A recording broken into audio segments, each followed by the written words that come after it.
থাকবি না জঙ্গলে এভাবে মানুষ দেখে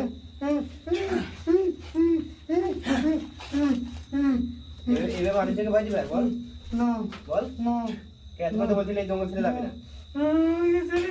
আমাকে ছেড়ে দে কিন্তু হ্যাঁ আমাকে ছেড়ে দে ছেড়ে দিলে কোথায় যাবি এভাবে মানুষ দেখে ভয় দিবি এখান থেকে সত্যি তো চলে যাবো ছেড়ে দে আমাকে ছেড়ে দে ছেড়ে দে ছেড়ে দে ছেড়ে দিলে এখানে যাবি যাবো চলে যাবো আমি ছেড়ে দে আমার গাছ পা চলে যাচ্ছে কোথায় যাবি বল কোথায় যাবি আমি এখান থেকে চলে যাবো অনেক কোথায় চলে যাবি চলে যাবো আমাকে ছেড়ে দে ছেড়ে দে তাহলে ছেড়ে দে কি ভাই ভাই তো চলে যাচ্ছে আজকে কি করবো হ্যাঁ ও যদি চলে যেতে চাচ্ছে তাহলে তো কোনো সমস্যা নাই ভাই। না ভাই ওদের এখানে না থেকে তাহলে তো আর কোনো সমস্যা নেই জি ভাই। লোকজন বসবাস করতে হলে আর এই রাস্তায় যায় চলাচল করে তারাও ভাই আর একে দেখে আর কি ভয় পাবে না ভাই জি ভাই। তুই এইখান থেকে চলে যাবি এবং এরকম জায়গায় যাবি যেখানে কোনো মানুষের বসবাস নেই মানুষের চলাচল নেই আর কি এরকম রাস্তার সাইডে আর কোথাও যাবি না বুঝছিস চলে যাবো আমি ছেড়ে দে আমাকে কোথায় যাইতে বলছিস তুই শুনছিস শুনেছি হ্যাঁ অনেক জঙ্গলে গভীর জঙ্গল চলে যাবি যেখানে কোনো মানুষের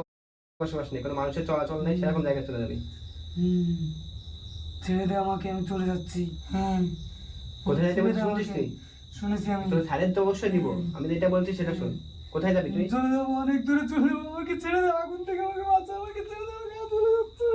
মানে জি ভাই। তাহলে ভাই আমাকে ছেড়ে দিবে ছেড়ে দে তাহলে সেটাই করবেন ভাই, দ্রুত ছেড়ে দিন হবে।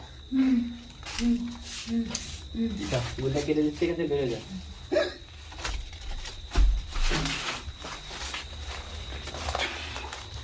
জাত ভাই জাত ভাই জাত ভাই জাত ভাই জাত ভাই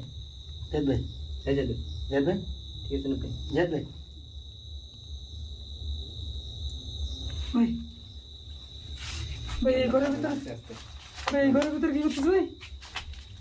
আস্তে ভাই ওই শয়তানটা এখান থেকে চলে গেছে, এখন আর সম্ভবত এখানে আর সমস্যা হবে না ভাই, জি ভাই যদি আর কেউ না থেকে থাকে ভাই। জি ভাই যেহেতু একে এখানে দেখতে পাইছি এর আগের বার জি, জি। আগের যেদিন আসছে একে দেখতে পাইছি আজকে কিন্তু একে দেখতে পাইছি রাস্তার জি উপরে ভাই। ছিল একদম রাস্তার সাইডে ঘরের উপরে আসলে প্রিয় বন্ধুরা এর আগের বার আপনাদের পুরো ঘরটা জায়গাটা ঘুরে দেখাচ্ছিলাম, যার কারণে এবার আর বেশি ঘুরে দেখাতে পারলাম না। চাইলাম যে এটাই মেন মানে বুঝে ইয়া 8-15 আল্লাহ হাফেজ আসসালামু আলাইকুম এটা বাকি পার্টগুলো দেখে ফেলবেন বাই বাই সাবস্ক্রাইব